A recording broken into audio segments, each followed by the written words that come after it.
Now let us learn the electron displacement in covalent bond.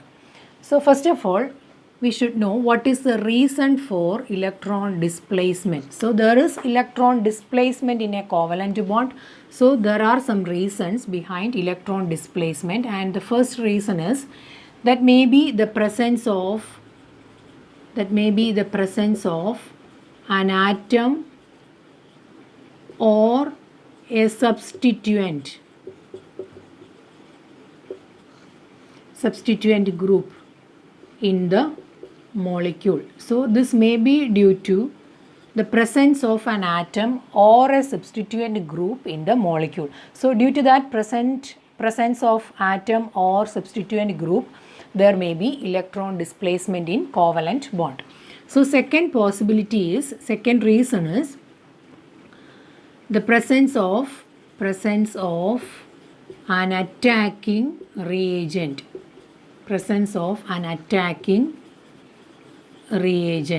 So the presence of an attacking reagent is also a reason for the electron displacement in covalent bond. So either the presence of an atom or a substituent group in the molecule, or the presence of an attacking reagent, electron displacement takes place in a covalent bond. First of all, we will see the presence of an atom or a substituent group. Presence of an atom or a substituent group in the molecule causes electron displacement. So that type of electron displacement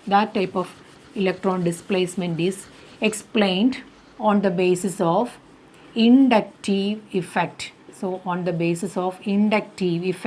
So inductive effect is actually caused by the presence of an atom or a substituent present in the molecule. So let us write the definition of inductive effect.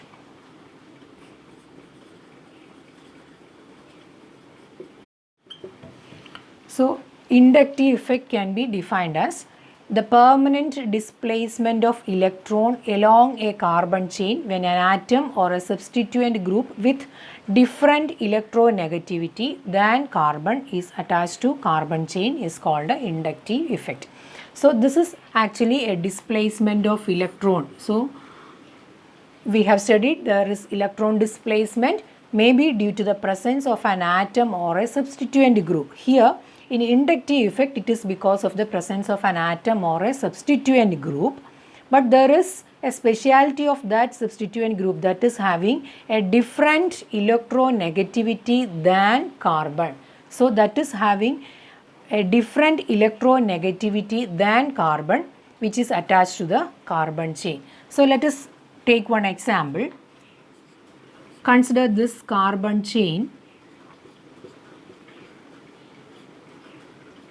and this carbon chain has an atom at the end if it is chlorine.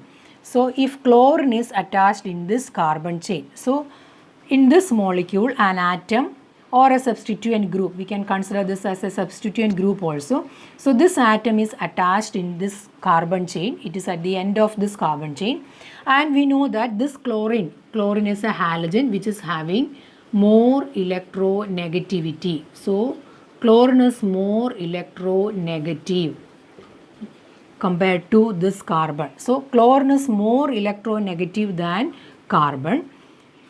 So in this case we can expect an inductive effect. So since inductive effect is because of the substituent group with different electronegativity than carbon. Here this chlorine is having more electronegativity than carbon, we can expect inductive effect here.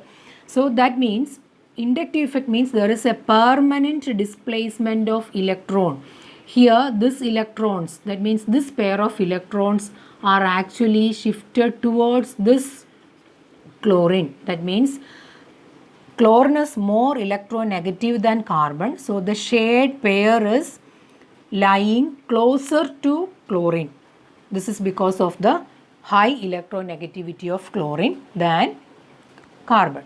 So this electron displacement is actually called the inductive effect. So these electrons are shifted towards this chlorine since chlorine is more electronegative, and also this shift is actually this electrons are shifting along the carbon chain. Along the carbon chain there is an electron displacement towards this chlorine, since chlorine is more electronegative than carbon. So because of that shifting of electrons, this chlorine will get a partial negative charge. So partial negative charge is represented by delta minus. So there is a small negative charge due to that shifting of electrons. So chlorine will get a partial negative charge and this carbon will get a partial positive charge. So electrons are shifting from this carbon. So there is deficiency or lack of electrons near carbon. So this carbon gets a partial positive charge. Likewise, the electrons are shifting along the carbon chain. This carbon again gets a very small positive charge and this carbon again gets a very small positive charge. So in the first carbon we can write delta positive. Here we can write 2 delta and here we can write 3 delta sign. So that means very small positive charge when there is carbon in this position. That means this inductive effect or this displacement or this effect is negligible after 3 carbon atoms. So in a carbon chain there are more carbon atoms. This effect will be negligible when carbon atoms are increasing. So if after 3 carbon atoms, this effect will be negligible. So this effect is actually called a inductive effect. This is actually the permanent displacement of electron along a carbon chain when there is an atom or a group with different electronegativity than carbon. So here this carbon gets a positive charge and this chlorine, the attached group, gets a negative charge. So this is called minus I effect. This is called a minus I effect since that atom gets a negative charge. So this is called a minus I effect, or we can say this is an electron withdrawing inductive effect. So why it is called an electron withdrawing inductive effect? Why it is called a minus I effect? Because the group attached here is electron withdrawing in nature. So chlorine is more electronegative and we know that this has a tendency to attract electrons towards it. That means it is an electron withdrawing group. So chlorine is an electron withdrawing group. So we can say that this inductive effect is minus I effect, or we can say this is an electron withdrawing effect. So chlorine is one of the electron withdrawing groups. There are different electron withdrawing groups. Let us see what are the other electron withdrawing groups. So electron withdrawing groups or groups showing minus I effect. So examples are nitro group, fluoro, chloro, bromo, iodo, methoxy group, etc. So these groups, especially halogen, fluorine, chlorine, bromine, iodine. So these are halogens. All the halogens, then nitro group, methoxy group, etc. are showing minus I effect, or they are having an electron withdrawing nature, or we can say that they are electron withdrawing groups. So let us see the next effect, that is plus I effect. So we have seen minus I effect. So there is plus I effect also. So in this case consider a carbon chain. Here also we can consider a carbon chain where a group R is attached, and if this R or this group has less electronegativity than carbon, here R is less electronegative. So R is less electronegative than carbon. So this if R is less electronegative than carbon, the shared pair is shifted towards this carbon. The shared pair is shifted towards this carbon, or we can say this electron displacement is in this position. We can draw an arrow like this. That means this electron pair is shifted towards this carbon, and because of that this R will get a partial positive charge and this C will get a partial negative charge. So this C will get a partial negative charge and this R will get a partial positive charge since electron displacement is in this direction. So in this direction electron displacement is there. So there is delta negative. We can write very small negative charge towards this side. That means electron displacement is towards this direction. So electrons are displacing from that group to the left position of this carbon chain if R is in the right position.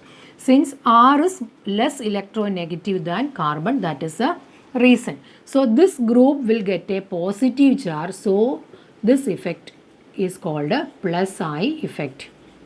So why there is plus I effect? This R is having less electronegativity. So we can say that this R or this type of groups are called electron releasing groups. Electron releasing groups, and this effect is known as electron releasing inductive effect. So electron releasing inductive effect or plus I effect. So in plus I effect the group will get a positive charge and the carbon will get a partial negative charge. So this is called a plus I effect. When plus I effect is there, we can say that there is an electron releasing group. Here there is an electron releasing group. So the examples of electron releasing groups are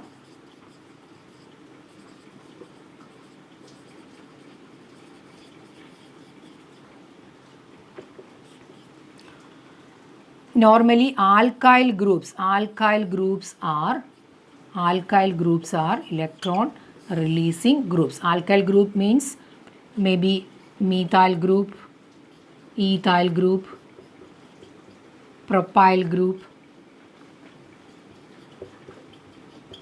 etc. Or we can say isopropyl group, CH3 twice CH, or CH3 thrice C, tertiary butyl group. So these are all examples of electron releasing groups. Generally we can say alkyl groups are electron releasing in nature. Methyl, ethyl, propyl, isopropyl, tertiary butyl, all these groups are alkyl groups. These are electron releasing groups or they are showing plus I effect. So this is about inductive effect.